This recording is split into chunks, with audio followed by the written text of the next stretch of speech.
कहानी सुनो में आपका स्वागत है। आज की कहानी है चालाक खटमल, जिसे पंचतंत्र में पंडित विष्णु शर्मा आचार्य ने लिखा था।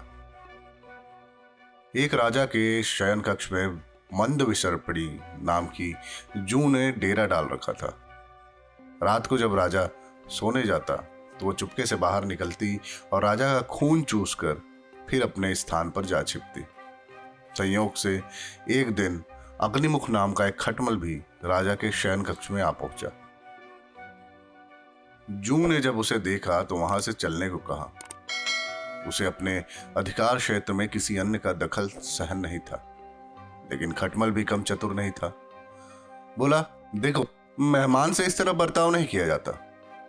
आज रात मैं तुम्हारा मेहमान हूं। फिर उसने जू की भर भर के तारीफें की। जू थी तो स्त्री ही। वो खटमल की इस मीठी मीठी बातों में आ गई और उसे शरण देते हुए बोली, ठीक है, तुम यहां रात भर रुक सकते हो, लेकिन राजा को काटोगे तो नहीं उसका खून चूसने के लिए। खटमल बोला, लेकिन मैं तुम्हारा मेहमान हूं, मुझे कुछ तो खाने को दोगी। और राजा के खून से बढ़िया भोजन और क्या हो सकता है। जू ने कुछ सोचकर कहा, ठीक है, तो तुम चुपचाप राजा का खून चूस लेना, उसे पीड़ा का एहसास नहीं होना चाहिए। जैसा तुम कहोगी बिल्कुल वैसा ही होगा, कहकर खटमल शयन कक्ष में राजा के आने की प्रतीक्षा करने लगा। रात ढलने पर राजा आया और बिस्तर पकड़कर सो गया। खटमल सब कुछ भूलकर राजा को काटने दौड़ा और खून चूसने लगा। ऐसा स्वादिष्ट खून उसने पहली बार चखा था, इसलिए वह जोर जोर से काटकर खून चूसने लगा। इससे राजा के शरीर में तेज खुजली होने लगी और उसकी नींद उचट गई। उसने क्रोध में भरकर अपने सेवकों से काटने वाले जीव को ढूंढकर मारने को कहा।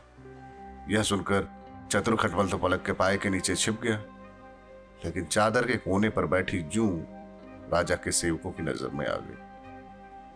उन्होंने उसे पकड़ा और मार डाला। दोस्तों, इस कहानी से हमें यह शिक्षा मिलती है कि जांच परख कर ही अनजान लोगों पे भरोसा करना चाहिए। मिलते हैं एक नई कहानी के साथ अगले एपिसोड में। तब तक आप हमारे इस वीडियो को लाइक कीजिए, हमारे चैनल को सब्सक्राइब कीजिए, अपनी प्रतिक्रियाएं हमें कमेंट में जरूर लिखें और ये कहानी अपने दोस्तों और रिश्तेदारों में जरूर शेयर कीजिए। धन्यवाद।